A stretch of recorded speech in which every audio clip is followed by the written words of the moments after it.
Produkto ng magandang intelligence, no? As na-mention kanina ni Chief PNP.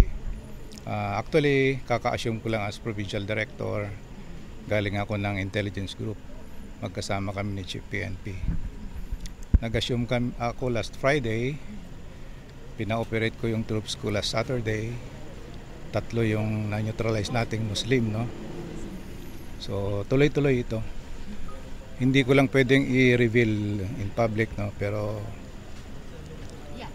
in due time neutralize natin pero itong sir, ito ba ay konektado dun sa Claveria Cagayan na nakuha natin doon? Kasi posibleng yun yung barko mismo yun. posible oh. Hindi ko pa pwedeng sabihin in public, ano. Basta kami sa Pro 3 sa Intelligence Group ay nagtutulungan, ano, para matapos itong problema sa illegal na droga.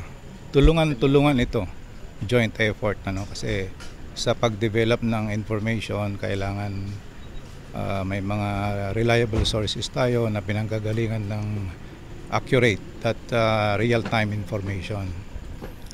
Tulungan ito, hindi lang PRO3, Intelligence Group, marami kaming kasama na tumutulong.